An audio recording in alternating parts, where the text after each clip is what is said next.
Yes, my friends, in this video, I'm going to review the iPhone 11 after more than 4 years since it first came out. I'm going to compare it against the Android alternative, against the most recent iPhone models, and I'm going to test every single one of its components to find out if it's still worth it right now in 2024. Before I start, I want to remind you that, at least for now, this phone has a very good price on Amazon, and since I assume a lot of you are interested in buying it, I left a direct link in the description so at the end of the video you can check it out. The first thing that caught my attention when I started using the iPhone 11 was its exterior design, because it is surprisingly similar to the one on more recent models. We still get the same aluminum and glass combination, the same button structure, and the same size with 6.1 inches. Although, well, I also found a couple differences worth noting. Like that, for example, the display edge on the front is considerably thicker than the one on the iPhone 15. Probably twice as thick or even more based on how they look side by side. And also that it has curved edges, instead of the newer flat edges we got on the iPhone 14s and 15s. Which is not necessarily a bad thing, it depends on what you like, but in my case I much rather use a flat edge iPhone because they feel a lot more grippy in my hand. And well, needless to say, of course it has a Lightning port, it is compatible with wireless charging, although it is a little bit slow, and it has IP68 water and dust resistance, even though Apple doesn't cover damages caused by water, so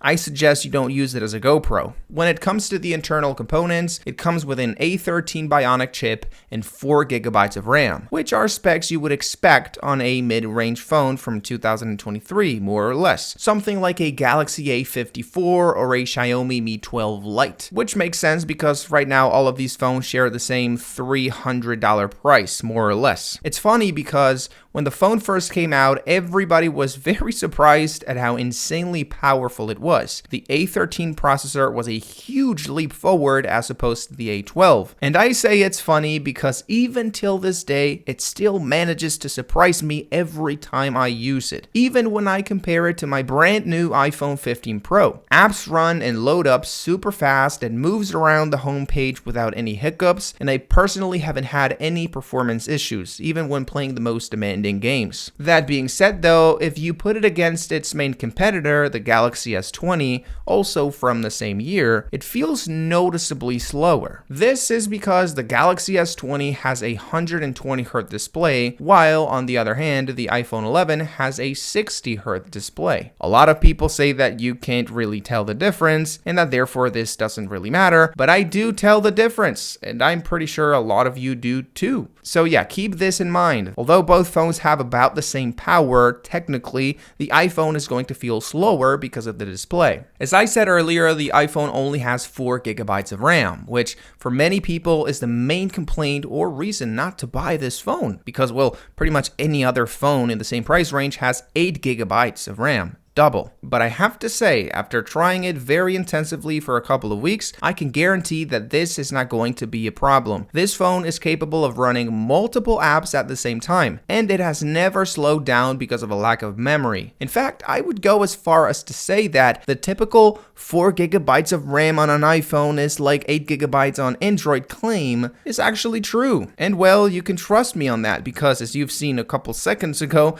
I've been comparing it to the Galaxy S20, which has 8GB of RAM. When it comes to the battery, I would say I'm pretty happy considering it is a 4.5-year-old iPhone. Of course, it is not going to be as good as the iPhone 14 and 15, but it will be enough for a full day of use without having to touch a charger. And as I said earlier, it also has wireless charging, which is a very big advantage for those of you who, like me, don't like to have any bouncy cables in your desk. That being said though, it doesn't have a MagSafe connector like the new iPhones do, so you won't be able to connect it to a fancy vertical charger that magnetically holds your iPhone. It's going to be the old classic boring wireless charger at only 5 watts, which is very slow. Kind of a shame, Apple, shame on you. Although, well, there are definitely worse things about this phone because, as I said earlier, the screen on the iPhone 11 has considerably thicker frames than average, and a mere 60Hz panel. The reason it feels slower than some of its competitors, and it also has a lower resolution than you would expect at less than 1080p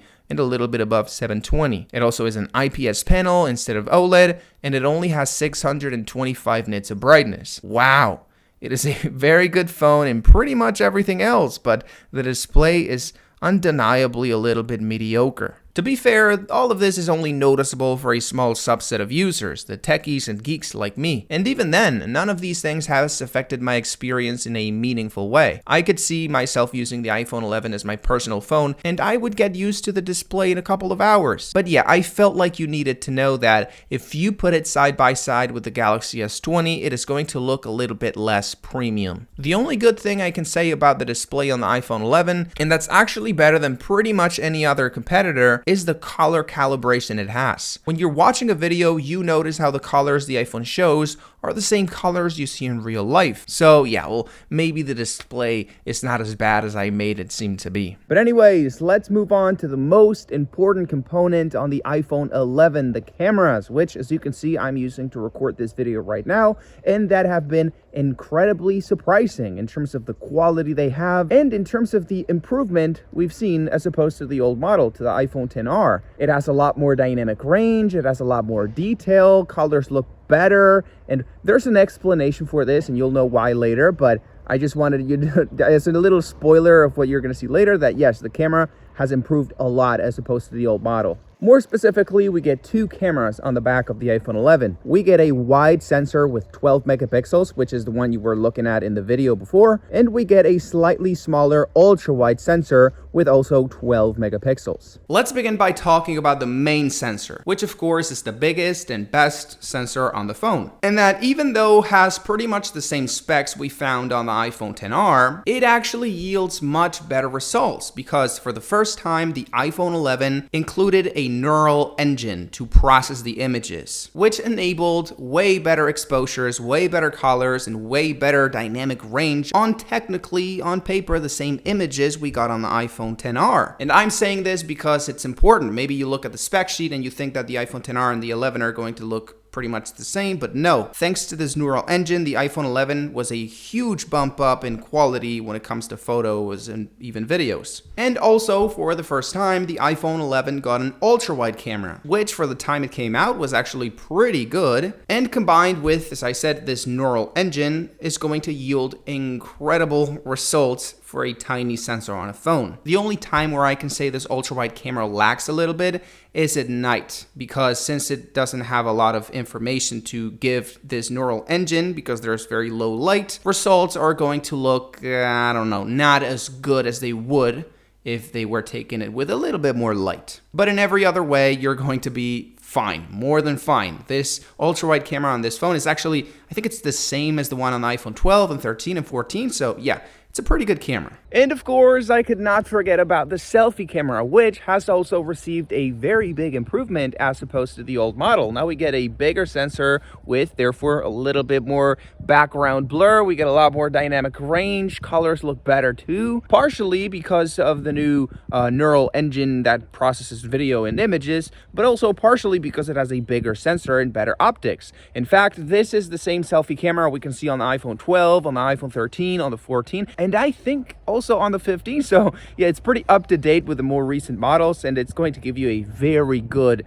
experience when it comes to the quality and everything. The only thing left is to answer the question, is the iPhone 11 worth it in 2024? Well, I believe so. Yes, it has a very good price, and the package, the amount of features it delivers, it just makes it a very good quality price ratio phone. It has a premium design with a very good processor, very good build quality. It feels incredible in your hands. It's water resistant, wireless charging, very good cameras. Sure, it has some flaws like that the display is, it's a little bit mediocre, we could say. But in everything else, it just shines well beyond what you would expect on a phone that's this price. So yes, it is worth it. And as I said earlier, you have a link in the description. And now that the video is about to end, I recommend you go check it out.